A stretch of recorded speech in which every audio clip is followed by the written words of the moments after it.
Silakan duduk semuanya. Puji Tuhan. Puji Tuhan. Selamat malam, shalom. Belum semuanya, saya yakin bisa lebih keras. Sekali lagi, selamat malam, shalom. Tuhan Yesus kita baik, amin. Kasih tahu kanan saudara, Tuhan Yesus baik. Boleh gak lebih keras, senggol kirinya katakan Tuhan Yesus dahsyat. Dan dia percaya Tuhan kita luar biasa, boleh lambaikan tangan tinggi-tinggi. Kasih tepuk tangan yang paling meriah, tepuk tangan yang paling dahsyat buat Tuhan. Saya ucapkan selamat untuk persekutuan doa Hope atas grand openingnya di tempat ini. Saya percaya dari tempat ini banyak jiwa-jiwa pasti dimenangkan buat Tuhan. Boleh katakan amin? Dan saya mengucapkan selamat buat semua panitia, buat semua pengurus. Saya percaya tempat ini akan seperti namanya, akan membawa pengharapan kepada banyak orang. Amin. Puji Tuhan, malam hari ini saya akan membawakan firman Tuhan. Yang belum kenal, nama saya Pastor Michael Gunawan dan saya siap untuk membagi firman buat saudara semuanya. Yang siap mendengar firman Tuhan boleh katakan amin. Kita buka dalam 2 Korintus pasal 12 ayatnya yang ke-7 sampai ayatnya yang ke-9. Bapak Ibu Saudara, kita mau baca dengan suara keras. Saya akan baca ayat 7, saudara ayat 8, dan nanti ayat 9 kita akan baca bersama-sama. Demikian firman Tuhan, sudah ditampilkan? Nah, ini dia. Dikatakan, dan supaya aku jangan meninggikan diri karena penyataan-penyataan yang luar biasa itu, maka aku diberi suatu duri di dalam dagingku, yaitu seorang utusan iblis untuk mengocok aku, supaya aku jangan meninggikan diri. 8, tentang hal itu sama-sama aku sudah 3 kali berseru kepada Tuhan supaya apa? Utusan iblis itu mundur daripadaku. Ayat 9 boleh sama-sama dengan lebih keras. 1, 2, 3. Tetapi jawab Tuhan kepadaku, apa saudara? Cukuplah kasih karuniaku bagimu, sebab justru dalam kelemahanlah kuasaku menjadi apa? Sempurna. Sebab itu terlebih suka aku bermegah atas apa? Kelemahanku, supaya kuasa Kristus turun menaungi aku. Ya, percaya sama-sama katakan amin. Nah saudara, saya diberikan tema oleh panitia hari ini dengan judul diurapi untuk menjadi dampak. Ulangin sama-sama, 1, 2, 3 apa? Diurapi untuk menjadi dampak. Kasih tahu kanan kiri, saudara orang yang diurapi. Nah ya kan? Kita semuanya orang-orang yang diurapi, dan Paulus pun adalah seorang yang diurapi Tuhan. Kita kenal Paulus sebagai seorang rasul yang menjadi alat Tuhan untuk membawa nama Yesus di seluruh Asia dan Eropa. Kita melihat seorang yang bernama Paulus yang dulunya Saulus itu membawa Injil kepada ujung dunia, yaitu Roma. Saudara, kita lihat karyanya yang luar biasa, kita lihat urapan yang besar daripada dia. Dia mengajarkan tentang karunia, kenapa? Karena dia mengalami itu di dalam kehidupannya. Dia menjadi berkat untuk banyak orang. Dia menjadi orang yang membawa Yesus kepada setiap orang yang dia ajarkan. Tetapi saudara, seorang yang hidupnya itu menjadi dampak, itu membuat iblis gak terima. Itu membuat iblis gak suka. Minggu kemarin saya khotbah di GSJS sepanjang hari. Saya katakan bahwa iblis itu pencuri. Dan iblis selalu kalau lihat sesuatu yang baik, iblis selalu berusaha untuk mencurinya. Karena itu kalau hari ini saudara ingin menjadi dampak, dan kalau hari ini hidup saudara jadi berkat, jangan kaget kalau kita jadi targetnya iblis. Firman Tuhan berkata dalam 1 Petrus, iblis seperti singa yang mengaum-ngaum, yang mencari orang yang siap ditelannya. Coba kasih tahu kanan kiri, dia cari elo. Kenapa? Karena saudara dipanggil untuk menjadi dampak. Boleh katakan amin Bapak Ibu. Sama-sama tepuk dada saudara, katakan saya dipanggil menjadi dampak. Kau dipanggil menjadi dampak di kota Malang. Engkau dipanggil menjadi dampak di dalam keluarga saudara. Karena itu jangan heran kalau iblis gak terima. Jangan heran kalau hidup saudara punya masalah. Jangan heran kalau hidup saudara punya persoalan. Paulus saja seorang rasul yang luar biasa. Dia menceritakan kepada jemaat di Korintus, di dalam diriku ada daging, ada duri di dalam daging. Ya, diutus oleh iblis. Dia adalah kiriman iblis ini yang selalu mengganggu hidupku. Kenapa? Karena iblis tahu bahwa dia adalah orang yang berdampak. Tetapi jawaban Tuhan pada saat Paulus minta Tuhan ambil duri itu. Jawaban Tuhan tetap sama. Dikatakan 3 kali dia minta Tuhan mengambil duri itu. Jawabannya sama. Tadi kita udah baca di ayat yang ke-9. Cukuplah kasih karuniaku bagimu. Sebab justru dalam kelemahanlah kuasaku menjadi apa Bapak Ibu? Sempurna. Malam hari ini mungkin saudara semua datang di tempat ini. Kita punya duri kita masing-masing. Kita punya kelemahan kita masing-masing. Kita punya hal-hal yang mengganggu kehidupan kita. Entah karena salah kita sendiri maupun itu utusan dari iblis yang Tuhan izinkan. Tapi doa saya malam hari ini di tengah kelemahan kita. Kita semuanya akan pulang dengan sebuah iman. Bahwa saya boleh lemah, saya boleh punya duri. Tetapi aku percaya kuasa Tuhan dinyatakan lewat kehidupanku. Ya percaya sama-sama katakan amin. Nah Bapak Ibu sebab itu malam hari ini kita mau belajar bersama-sama tentang duri. Karena semua orang pasti punya duri. Coba tanya kanan kiri, durimu apa? Ada satu ibu di belakang bilang duri saya sebelah saya Pak Pendeta. Duri saya. Nah saudara hari ini saya mau bicara tentang durinya seorang wanita. Yang diurapi untuk menjadi dampak. Wanita ini adalah seorang wanita dari Moab. Dia seorang janda, bukan nabi, bukan seorang pendeta. Dia adalah orang asing, bukan orang Yahudi. Ditinggal mati oleh suaminya, tapi hidupnya menjadi dampak. Hari ini kita mau belajar dari seorang wanita namanya Ruth. Nah, Ruth adalah seorang wanita Moab. Dia punya mertua orang Yahudi. Ada yang tahu nama mertuanya Ruth siapa? Elimelek dan Naomi. Nah saudara, Elimelek dan Naomi punya 2 anak namanya Mahlon dan Kilion. Dan mereka satu keluarga memutuskan untuk pindah ke Moab karena di Israel ada kelaparan. Dan di situ mereka tinggal cukup lama dan Elimelek mati. Kemudian 2 anaknya Mahlon Kilion menikah sama wanita Moab. Mahlon menikah dengan Ruth, Kilion menikah dengan Orpa. Dan apa yang terjadi 10 tahun mereka menikah, dua-duanya Mahlon Kilion mati. Dan akhirnya tinggal 3 janda di rumah. 3 janda ini mereka memutuskan waktu mereka dengar di Bethlehem kembali ada roti, mereka balik ke Bethlehem. Dan apa yang terjadi? Dalam perjalanan itu Naomi berkata sama kedua menantunya, kalian masih muda, kalian pulang balik aja ke Moab, ngapain ikut sama mami. Tetapi dua-duanya nangis, dua-duanya bilang enggak kami mau sama mami, kami gak akan ninggalin mami. Dan mereka melanjutkan perjalanan. Nah tetapi kedua kalinya Naomi mengatakan kepada kedua menantunya, Ruth sama Orpa, kalian ini masa mau nunggu mami punya anak laki lagi. Udah kalian pulang aja, kalian nikah lagi, biar kalian diberkati. Kali ini yang namanya Orpa memutuskan di dalam tangisannya, dia berkata, saya akan pulang, mohon maaf mami. Tetapi hanya ada satu menantu yang tetap setia bersama dengan Naomi. Namanya siapa? Ruth. Nah saudara ketika Ruth memutuskan untuk bersama dengan Naomi kembali ke Bethlehem. Memang di situ Tuhan panggil dia untuk menjadi dampak. Oh tapi gak mudah hidupnya. Dia harus menghadapi beberapa kelemahan. Dia harus menghadapi beberapa duri yang disebut oleh Paulus. Apa durinya, apa kelemahannya? Ada 2. Yang pertama dia akan sampai di Bethlehem. Dan dia akan dikenal sebagai seorang wanita yang membawa sial di dalam keluarganya. Kenapa? Karena dia dianggap sebagai penyebab kematian suaminya. Ketika Ruth sampai di Bethlehem, semua orang Israel menghakimi Ruth. Kenapa? Karena orang Israel itu punya kepercayaan. Kalau orang Israel nikah sama orang yang bukan Israel, itu membawa kutuk. Dan murka Tuhan pasti ada atas orang itu. Bahkan ada satu kitab orang Yahudi yang menulis tentang Ruth. Ruth 1 ayat yang ke-5. Itu dikatakan seperti ini.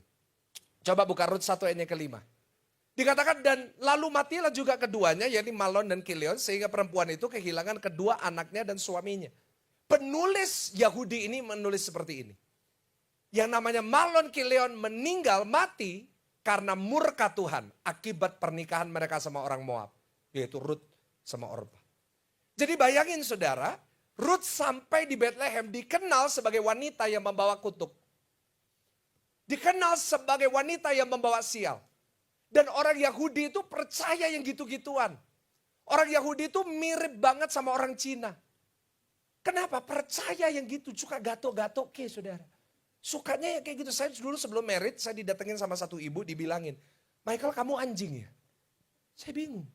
Emangnya bagian apa saya yang kelihatan kayak anjing saudara? Terus saya bilang, enggak saya manusia tante. Dia bilang, enggak siomu anjing ya? Iya. Oh kalau gitu kamu jangan nikah sama monyet ya. Saya bilang gak ada rencana nikah sama monyet.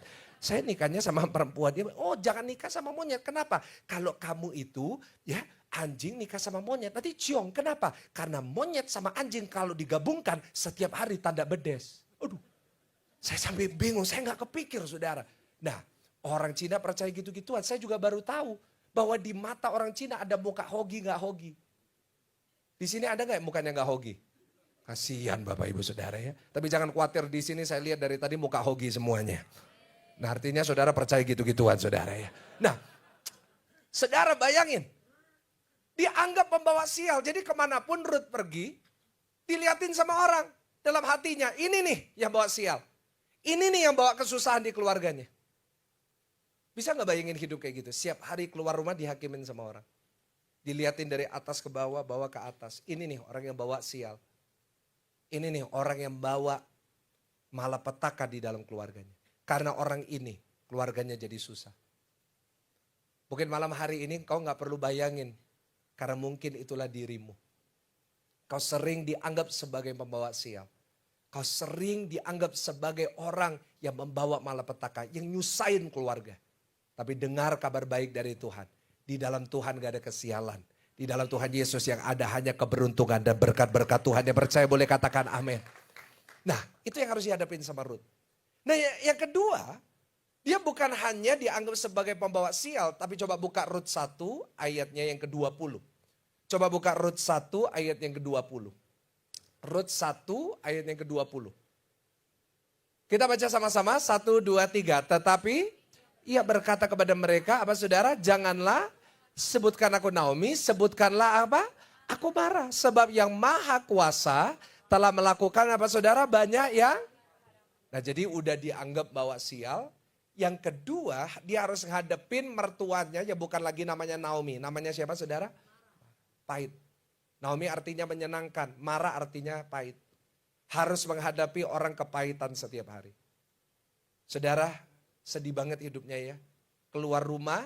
Dia hadapin orang yang menghakimi. Di dalam rumah dia menghadapi keluarga yang menyakiti dia. Mungkin Naomi sayang sama Ruth. I understand. Sayang. Tetapi orang yang pahit, meskipun dia sayang sama orang sekitarnya, dia pada ujungnya akan suka menyakiti orang di sekitarnya. Baik dia sadar maupun gak sadar. Sengaja maupun tidak apa? Sengaja. Bayangin keluar rumah ngadepin orang, di rumah ngadepin keluarga. Ya juga nyakitin. Dan orang yang kepahitan itu selalu akan menyakiti orang di sekitarnya. Coba tanya kanan kiri, kamu kepahitan atau enggak? Nah, cirinya orang kepahitan apa Pak Bu? Pernah enggak ketemu sama orang kepahitan? Yang pertama cirinya orang kepahitan, suka mudah emosi dan marah. Lagi sama-sama, 1, 2, 3, suka apa saudara? Ada enggak yang kayak gini? Nah banyak, oh haleluya. Saya jadi takut ke sini saudara ya. Mudah emosi dan marah, dikit-dikit. Marah boleh nggak? Nggak apa-apa, jawab aja. Nggak ada gembala kok di sini saudara ya. Marah boleh nggak? Boleh, tapi marah berlebihan jangan. Marah meledak-ledak jangan. Saya pernah ketemu satu ibu di Singapura. Dia marah sama orang restoran. Dari marahnya dia saya tahu dia orang Indonesia. Kenapa? Karena marahnya bahasa Inggris tapi salah semua. Dia bilang call your manager, call your manager. Wah manajernya datang, ibu ini bilang sama manajernya gini, your children fruit is not good. Orang Singapurnya bingung, tapi saya orang Indonesia saya tahu, anak buahmu gak bagus. Children fruit, anak buah saudara. Wah saya bingung, terus dia lanjutin, your children fruit make me climb up blood. Orang Singapurnya bingung, tapi saya ngerti, anak buahmu buat aku naik darah. Aduh haleluya saudara. Nah saya mau katakan sama saudara ya, orang kalau suka marah, itu hidupnya pasti jadi batu sandungan buat banyak orang. Senggol kanan kiri, jangan suka marah-marah. Yang kedua, Orang kepahitan itu semua yang dilakukan orang lain salah. Pernah nggak ketemu sama orang kayak gitu? Apapun yang saudara lakukan nggak ada benernya, selalu salah. Dan yang ketiga, suka menuntut orang lain seperti yang dia mau. Jadi orang lain itu selalu dituntut sesuai dengan yang dia mau. Gak ada orang yang benar di dunia ini kecuali dia. Nah saudara, saya mau saudara bayangin hidup seperti itu. Bagaimana seorang bisa jadi dampak, bagaimana bisa survive saat harus menghadapi itu. Tetapi Bapak Ibu Saudara, di tengah kelemahannya, dia tetap bertahan. Di tengah kelemahannya, dia tetap hidupnya berdampak. Karena itu, lewat kelemahannya firman Tuhan berkata, kuasa Tuhan menjadi apa Bapak Ibu? Sempurna. Nah gimana kita diurapi untuk kita bisa jadi dampak? Yaitu saat kita punya kelemahan, saat kita punya duri, saat kita punya hal-hal yang nyakitin kita. Tapi kita tetap berkata apapun yang terjadi aku mau tetap bertahan, apapun yang terjadi aku mau tetap maju. Karena aku percaya aku dipanggil untuk menjadi berkat. Boleh katakan amin. Boleh gak kasih tepuk tangan, jangan cuma satu orang, kita kasih tepuk tangan yang paling dahsyat. Nah sebab itu hari ini saya mau tutup khotbah saya. Saya mau tunjukkan kepada saudara bagaimana di tengah kelemahan kita bisa lihat kuasa Tuhan menjadi sempurna. Sehingga hidup kita bisa menjadi berkat. Saudara, yang pertama kita buka Rut 1 ayat 17. Saya akan tutup khotbah ini dengan menunjukkan saudara 3 prinsip yang kita bawa pulang. Kalau saudara ingin hidupnya memiliki dampak yang besar bagi orang sekitar saudara. Ayo kita baca sama-sama dengan semangat. 1, 2, 3. Ya, di mana kau mati, aku pun apa? Mati di sana. Dan di sanalah aku apa? Dikuburkan. Beginilah kiranya Tuhan menghukum aku, bahkan lebih lagi daripada itu, jikalau sesuatu apapun, apa saudara? Memisahkan aku dari engkau selain daripada apa? Maut. Saudara, ayat ini seringkali dipakai di pemberkatan nikah. Oh biar gak ada yang misahin kita selain daripada apa? Dari maut. Padahal ayat ini itu bukan seorang suami ngomong sama istri atau sebaliknya. Sebenarnya ini adalah perkataan seorang menantu sama siapa? Mertuanya. Perkataannya Ruth kepada Naomi. Saudara, ini sungguh-sungguh luar biasa. Dikatakan biar gak ada yang bisa misahin kita selain daripada apa? Maut. Saudara, dari sini saya belajar. Ini ngapain pada naik semua ke atas? Enggak, just kidding. Enggak apa-apa, naik aja ya. Mungkin supaya enggak kemalaman saudara hari ini. Saya kan ngomong baru nutup saya 45 menit Bapak Ibu Saudara ya. Oh enggak apa-apa ya, ini mungkin tanda pastor jangan lama-lama khotbahnya. Jangan khawatir, saya udah bertobat sekarang ya Bapak Ibu ya. Saya khotbahnya udah pendek. Nah, sampai mana saya tadi saudara ya? Nah, yaitu Ruth tetap bersama-sama dengan Naomi. Biar tidak ada yang bisa memisahkan kita kecuali daripada apa? Maut. Dari situ saya belajar bahwa salah satu cara, salah satu prinsip yang dipegang oleh Ruth. Sehingga kuasa Tuhan menjadi sempurna dalam hidupnya. Catat, yaitu karena dia setia. Itu prinsip pertama yang kita bawa pulang hari ini, catat. Yaitu kesetiaan selalu menjadi pilihan terbaik. Ulangin sama-sama 1, 2, 3 apa saudara? Kesetiaan selalu menjadi apa? Pilihan yang terbaik. Kasih tahu kanan kiri, setia. Kenapa kitab ini disebut kitab Rut dan bukan kitab Orpa? Karena yang setia siapa? Rut. Di Alkitab itu nama perempuan cuma ada 2 yang dipakai untuk nama kitabnya. Satu Esther, satunya lagi siapa? Rut. Kenapa cuma 2? Karena 2 wanita ini dampaknya luar biasa. Ruth dampaknya luar biasa. Kenapa? Karena dia setia.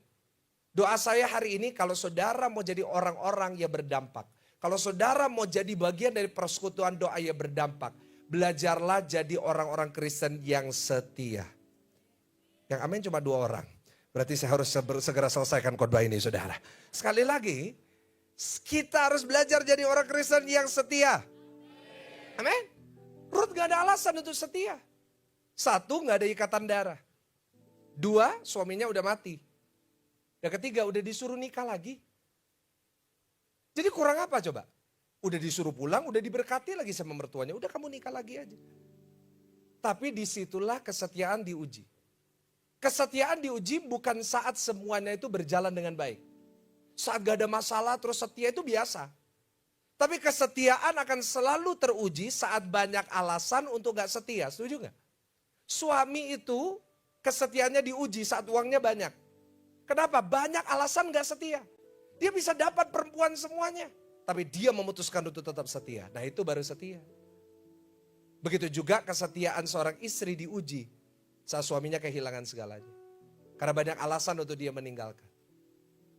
Hari ini mungkin ada alasan untuk engkau gak setia dalam rumah tanggamu, Bu, Pak.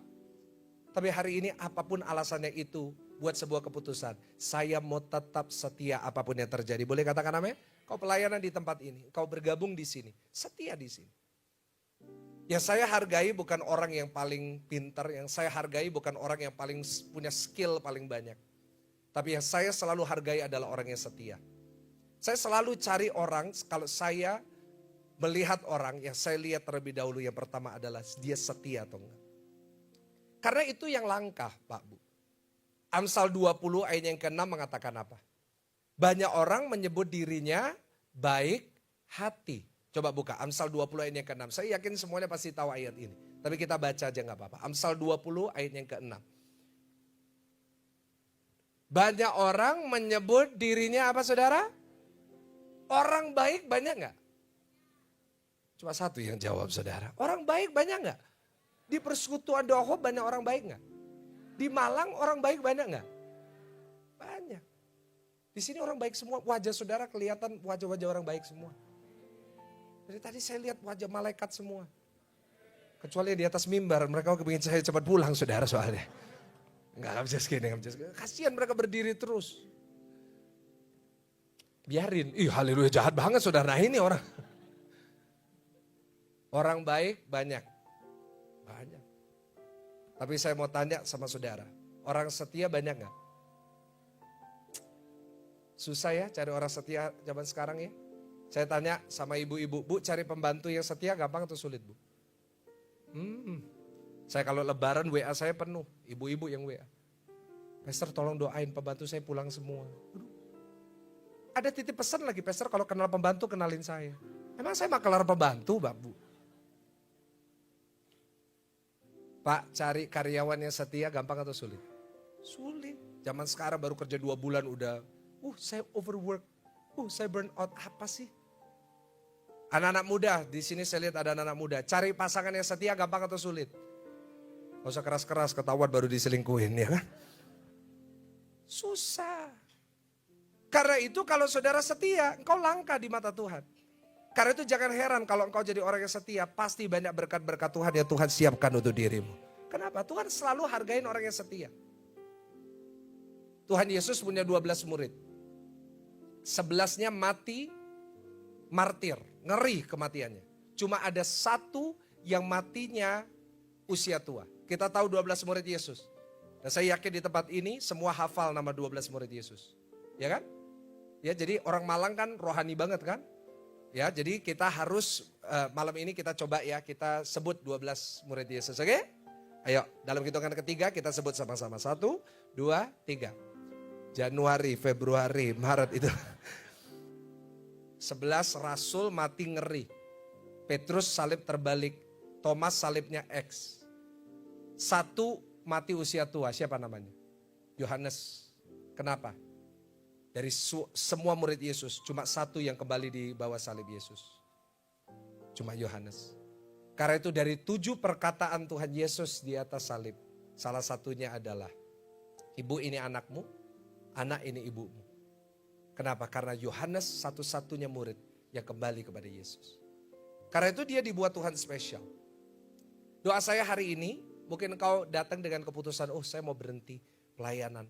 Saya mau berhenti datang ke ibadah, saya mau berhenti ikut Yesus. Saya mau berhenti melakukan tugas saya mau berhenti melakukan pekerjaan saya mau quit, no. Hari ini gak kebetulan saya datang. Tuhan ingin mengingatkan kita, kalau engkau ingin menjadi dampak, engkau ingin jadi berkat. Mungkin hari ini kau tersakiti, mungkin hari ini kau sedang capek, mungkin hari ini kau jenuh, kau tawar hati. Tapi apapun alasannya, belajar untuk setia. Karena orang setia hidupnya akan terus dipakai Tuhan dan hidupnya pasti menjadi berkat buat banyak orang. Yang percaya sama-sama katakan, Amin. Nah itu yang pertama. Nah sekarang buka yang kedua, Rut 2 ayatnya kedua. Kita baca sama-sama. Mohon maaf ya yang di atas mimbar ya. Ini khotbah saya masih 20 menit, masih kuat ya di atas ya? Gak apa-apa ya. Gak apa-apa, ini kan ujian kesetiaan di atas ini saudara ya. Ayo baca sama-sama 1, 2, 3. Maka apa? Rut perempuan Moab itu berkata kepada Naomi, sama-sama apa? Biarkanlah aku pergi kemana? Ladang memungut bulir-bulir jelai di belakang orang yang murah hati kepadaku. Dan saud Naomi kepadanya apa saudara? Pergilah. Nah jadi dia bukan hanya setia, sampai di Bethlehem miskin, gak punya apa-apa, gak punya makanan. Karena itu Rut bilang sama Naomi mertuanya, boleh gak aku ke ladang untuk mungut jelai? Nah sebenarnya ini lebih dalam daripada cuma kita baca. Karena sebenarnya yang dilakukan Rut di sini itu dia lakukan yang disuruh sama Ulangan 24 ayat 19. Coba buka Ulangan 24 ayatnya ke-19. Ini mundur sedikit supaya kita tahu konteksnya. Ulangan 24 ayat 19. Sama-sama 1, 2, 3. Apabila kau menuai di ladangmu, lalu apa? Terupa seberkas di ladang, maka apa? Janganlah engkau kembali untuk mengambilnya. Itulah bagiannya orang siapa? Asing, anak yatim dan janda. Supaya apa? Tuhan Allahmu memberkati engkau dalam segala apa?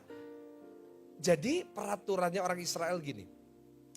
Kalau ada orang nuai di ladang, terus ada yang jatuh, gak boleh diambil. Itu punyanya orang miskin, janda, anak yatim, dan orang asing. Jadi Rut itu waktu bilang saya mau ke ladang, itu dia itu lagi nungguin orang jatuhin gandum. Jadi ada orang menuai, dia nunggu di samping. Begitu ada yang jatuh, cepet-cepet dia ambil. Dia balik lagi, dia nungguin lagi. Ada yang jatuh, wah dia cepet-cepet ambil. Mungkin sambil dia nunggu doanya, jatuh kabeh, jatuh kabeh, jatuh kabeh. Kenapa? Karena dia hidup dari belas kasihannya orang yang jatuhin. Kalau orangnya di ladang gak jatuhin, dia gak makan. Sama kayak pengemis kan. Dan saudara, Rut yang inisiatif melakukan itu. Padahal tanggung jawabnya bukan cuma tanggung jawab dia. Tanggung jawabnya mertuanya juga. Karena dua-duanya gak punya makanan. Kalau gak mau makan dari mana? Tapi sayangnya Naomi gak mau. Kenapa? Karena Naomi gengsi. Mungkin dia waktu pindah pertama kali, mungkin dia gengsi. Wah dia udah pergi sama keluarga, balik dengan tangan kosong. Dia keluar dari Bethlehem ke Moab. Dia bawa dua anak sama satu suami. Wah mereka bilang, wah kita gak akan ketemu lagi ya, aku akan pindah ke tempat lebih baik. Tapi pulangnya miskin. Tapi dia gengsi. Dia gak mau mungut jelai. Dia mungkin bilang dalam hatinya, ini tafsiran saya, lebih baik saya mati daripada saya suruh mengemis. Tapi untungnya Rut gak gengsi. Karena itu saya belajar dari Rut. Dan kita juga harus belajar dari Rut. Kalau kita ingin diurapi untuk menjadi dampak, catat prinsip yang kedua. Gengsi adalah penghalang berkat. Kasih tahu kanan kiri, jangan gengsi. Banyak orang itu ya, dikuasai gengsi. Nggak mau ngelakuin yang kecil. Susah pun tetap gengsi. Saudara, orang kalau gengsi itu mahal. Setuju nggak sama saya? Kadang-kadang dalam hidup yang paling mahal itu gengsinya. Yang bikin masalah rumah tangga gak selesai-selesai apa aja? Gengsi. Suami istri kenapa berhari-hari gak bicara? Karena apa? Gengsi. Belajar mulai hari ini suami istri kalau bertengkar dua-duanya buang gengsi. Minta maaf duluan. Enggak ada yang amin ya. Saya ulangi sekali lagi, kalau suami istri bertengkar, dua-duanya buang gengsi, minta maaf duluan. Terpaksa banget ya aminnya saudara. Saya mau tanya, suami istri kalau bertengkar, yang minta maaf duluan seharusnya siapa? Pihak suami maju ke depan. Ini ada dua kubu di sini saudara ya. Pesan saya gembala ya. Saya menghadapi banyak rumah tangga yang suka ribut. Jawaban saya tetap sama ke semua orang. Yang minta maaf duluan harus suami. Ada satu ibu, amin, setuju. Nah itu dia langsung ngomong. Kenapa? Karena gini pesan saya Pak, bukan saya gak bela bapak, saya juga laki Pak. Cuma gini Pak, kalau wanita udah marah, nalarnya udah kosong Pak. Dia itu gak bisa nerima apapun. Saudara boleh kasih penjelasan, didukung penelitian. Gak masuk Pak, jadi percuma. Jadi lebih baik kita minta maaf duluan. Amin bapak-bapak. Bu gak usah ikut, ini bukan bapak-bapak. Nah, kadang-kadang kalau kita buang gengsi kita, masalah cepat selesai. Kalau kita buang gengsi kita nggak rugi. Saya hampir kena batunya karena gengsi. Saya beberapa bulan yang lalu, Februari, saya pergi dengan istri saya ke Jepang. Pendeta boleh ke Jepang nggak? Bolehnya kok terpaksa banget sih. Saya ke Jepang dengan istri saya dan kami bawa anak kami yang umur 1 tahun. Nah jadi saya berangkat sampai di Tokyo, kita liburan di situ. Nah saya dengan istri saya, anak kami kan baru umur 1 tahun. Nah waktu sampai di Jepang ada masalah. Masalahnya adalah anak saya gak bisa pup. Oh bagi yang punya anak bayi itu masalah gak? Masalah ya kan, gak bisa pup. Nah akhirnya kita bingung gimana caranya. Kita pergi ke 7-Eleven, gak taunya kita lihatnya cuma ada pisang di situ. Akhirnya kita beli pisang banyak, kita setiap hari kasih makan pisang. Nah akhirnya hari ketiga pup, puji Tuhan bisa pup. Nah tetapi waktu kita buka pampersnya, istri saya buka pampersnya. Di dalam pampersnya itu warnanya hitam dan banyak serabut-serabut hitamnya. Nah akhirnya saya dengan istri saya panik. Kenapa kita gak pernah lihat itu? Anak kami baru umur 1 tahun waktu itu, baru ulang tahun. Wah kita panik, kok ada serabut-serabut hitam. Istri saya langsung nunjukin ke saya, dia tanya, kok ini apa? Kenapa istri saya tanya sama saya? Karena saya dulu sekolahnya dokter. Jadi seharusnya kan saya tahu, tapi begitu istri saya nunjukin ke saya bilang, oh waktu itu kelas aku gak masuk. Nah, dan akhirnya saya buka Google, akhirnya saya dapat beberapa gambar, saya tunjukin ke istri saya, yang paling mirip itu gambar pertama, yaitu tulisannya tapeworm, cacingan. Saudara waktu kita baca itu kita panik, langsung kita ke rumah sakit. Karena bayangin anak umur 1 tahun udah cacingan, saudara, tapeworm. Wah kita panik, akhirnya kita konsul ke dokter. Rumah sakitnya antri banget, karena waktu itu ada flu Jepang kalau saudara ingat bulan Februari. Antri dan dari berbagai negara antri. Banyak orang dari berbagai negara. Saya dari Indonesia ada banyak orang. Nah waktu antri banyak yang marah-marah karena lama pelayanannya. Sambil saya nunggu, lama banget saya juga belajar beberapa hal. Saya belajar tentang kemarahannya bangsa-bangsa. Saya belajar bahwa orang yang di dunia ini yang marahnya paling ngeri itu orang Cina. Bukan Cina Malang, bukan. Tapi Cina asli. Orang Cina asli kalau marah itu ngeri. Ada satu ibu, marah. Dan orang di dunia ini bangsa yang paling marahnya santai itu orang India. Why don't you help me? Why is this taking so long? Nah dia santai. Nah akhirnya saya antri dan saya gak mau marah-marah. Saya pakai bahasa Inggris. Saya gak bisa bahasa Jepang. Mestinya mau pakai bahasa Jepang. Tapi bahasa Jepang saya cuma ada 2 kosakata. Satu, arigatou gozaimasu. Itu satu. Yang kedua itu karena saya gendong anak saya, perempuan Tiffany, ke setiap toko. Semua yang jaga toko itu selalu bilang lucu anak saya. Bahasa Jepangnya lucu apa? Nah jadi saya masuk ke toko selalu kawaii gitu. Jadi kan gak mungkin saya ngomong sama suster, arigatou gozaimasu kawaii, gak mungkin. Nah saya ngomong pakai bahasa Inggris. Miss, my daughter has tapeworm. Dia, tapeworm? Dia bilang, yes, my daughter has tapeworm. Huh? Tapeworm? Dia bilang, saya coba, my daughter has tapeworm. Dia juga gak ngerti. Huh? Nah, akhirnya saya pakai Google Translate, ketahuan. Dia gak bisa bahasa Inggris, dia baca, oh tapeworm, oke.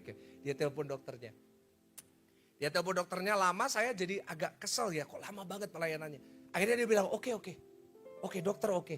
Nah saya bilang, can we see doctor now? No, wait.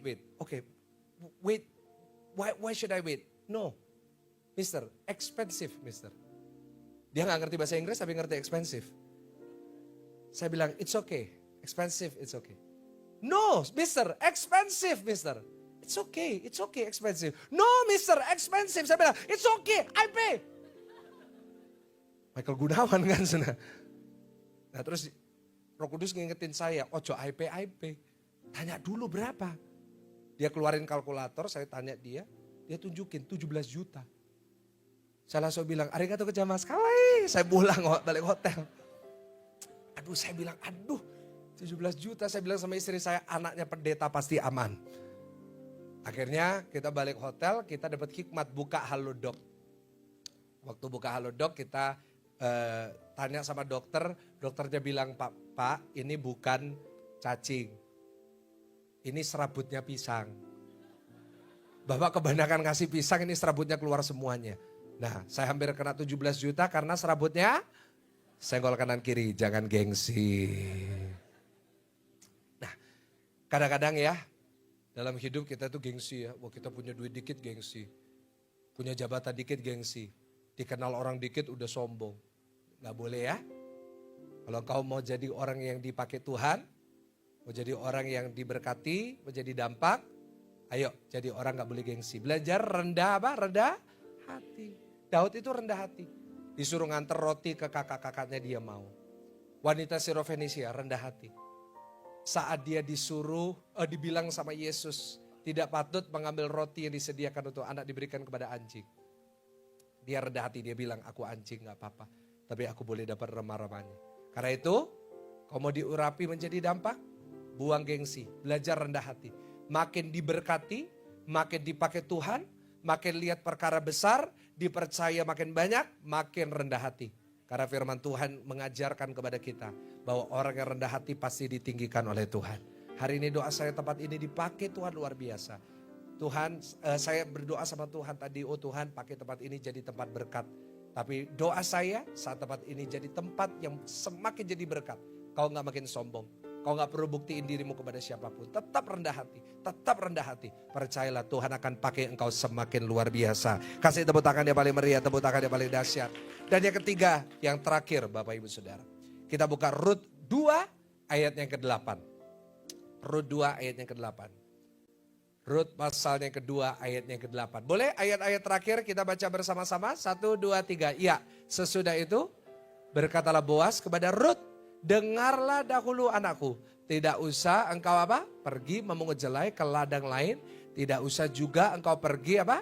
Dari sini. Tetapi tetaplah dekat pengerja. Pengerja apa saudara? Nah, jadi dia udah setia, gak gengsi, mungut jelai, dia ke ladang. Gak taunya ladangnya punyanya siapa? Boas. Boas ini jomblo. Kebetulan jomblo, ganteng, kaya, brewokan. Saya khotbah terserah saya saudara ya kan. Nah tiba-tiba dia lihat Rut naksir sama Rut. Dipanggil Rut, Rut sini Rut. Lalu apa yang terjadi? Dibilang kamu jangan kemana-mana ya, kamu di sini aja. Naksir gak tahu. Loh mestinya Boas bisa dapat semua perempuan. Boas jomblo berkualitas jarang banget apalagi zaman sekarang ya kan. Jomblo berkualitas susah banget. Nah sampai Rut bingung, coba buka Rut 2 ayat yang ke-10. Rut 2 ayat yang ke-10 mengatakan seperti ini. Sampai Rut bilang gini. Lalu sujudlah Rut menyembah dengan mukanya sampai ke tanah. Rut 2 ayat yang ke-10. Dia berkata kepadanya, mengapakah aku mendapat belas kasihan daripadamu sehingga Tuhan memperhatikan aku padahal aku ini seorang apa?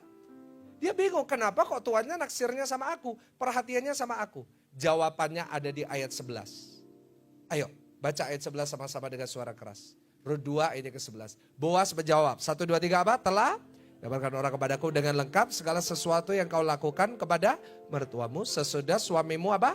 Mati. Dan bagaimana engkau meninggalkan ibu bapamu dan tanah kelahiranmu. Serta pergi kepada suatu bangsa yang dahulu tidak engkau.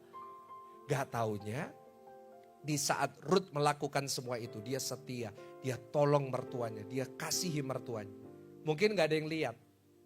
Tapi Tuhan lihat apa yang terjadi. Tuhan punya cara supaya hal itu sampai kepada Boas. Kenapa Boas mengasihi Rut? Kenapa Boas baik sama Rut? Sederhana. Karena Rut yang terlebih dahulu mengasihi Naomi. Dari situ saya belajar prinsip yang ketiga. Bahwa siapa menabur belas kasihan pasti menuai belas kasihan. Ulangi sama-sama apa? Siapa menabur belas kasihan pasti apa? Menuai belas kasihan. Orang kalau nabur, dia pasti nuai. Ya namanya Rut, dia menabur belas kasihan. Mungkin berkali-kali dia mau ninggalin mertuanya, tapi enggak. Rut terus nabur. Apa yang terjadi? Saat Rut nabur belas kasihan sama Naomi, Tuhan membuat Rut menuainya dari Boas. Hari ini mungkin engkau sudah banyak nabur. Percayalah satu saat apa yang saudara tabur pasti akan kembali kepada saudara. Hari ini jangan pernah berhenti menabur itu. Kasih tepuk tangan yang paling meriah, tepuk tangan yang paling dahsyat. Dan hasilnya apa? Kita makin berdiri bersama-sama. Ini yang terakhir. Ini benar-benar terakhir, buktinya saudara udah berdiri. Ya, Rut 4 ayatnya yang ke-13 sampai ayatnya yang ke-17. Udah setia, gak gengsi. Nabur belas kasihan terus. What happened? Kita bisa lihat di ayat-ayat terakhir ini. Karena ini ayat-ayat terakhir, saya minta saudara bacanya dengan suara yang keras, dengan semangat. Dikatakan di ayat 13. Lalu Boas mengambil Rut dan perempuan itu menjadi apa? Istrinya, dan diambilnya dia. Maka atas karunia Tuhan perempuan itu apa? Mengandung. Lalu melahirkan seorang. Nah, tahu nggak saudara? Sebelumnya Rut nikah sama Mahlon 10 tahun nggak bisa punya anak. Tiba-tiba waktu menikah dengan Boas dia bisa punya anak. Orang kalau setia, orang kalau terus menabur belas kasihan, dia pasti menerima mujizat dari Tuhan. Amin. Dia bisa punya anak. Ayat 14 dikatakan sebab itu perempuan-perempuan berkata kepada Naomi, apa saudara? Terpujilah Tuhan yang telah rela menolong engkau pada hari ini dengan seorang penebus. Termasyurlah kiranya nama anak itu di mana? Israel. 15. Dan dialah yang akan menyegarkan jiwamu dan memelihara engkau pada waktu rambutmu telah apa? Putih. Sebab menantumu, siapa nama menantunya? Rut yang mengasihi engkau telah melahirkannya. Baca sama-sama apa saudara? Perempuan yang lebih berharga bagimu daripada. Nah tadi di awal kan kita udah bahas. Rut dianggap pembawa sial. Rut dianggap pembawa kutuk. Sekarang dibalik sama Tuhan. Apa yang terjadi? Dianggap lebih berharga daripada 7 anak laki-laki. Orang kalau terus mengasihi, orang kalau setia, hidupnya, derajatnya pasti diangkat oleh Tuhan. Ada amin? Ya tepuk tangan jangan cuma satu orang. Kita semua tepuk tangan untuk kebenaran firman Tuhan. Ayat 16, dan Naomi mengambil anak itu serta meletakkan pada pangkuannya dan dialah yang apa? Ada yang aneh gak tentang ayat ini? Dan baca sama-sama dan siapa? Terakhir kan kita baca namanya bukan Naomi, berubah jadi siapa? Mara. Tapi sekarang di akhir ceritanya diubah kembali jadi siapa? Sebab orang kalau terus menabur belas kasihan kepada orang yang kepahitan, satu saat Tuhan pasti memulihkan keluarganya. Yang percaya boleh katakan amin. Tepuk tangan dong untuk kebenaran firman Tuhan ini. Dan ayat 17 yang terakhir sebelum kita perjamuan suci.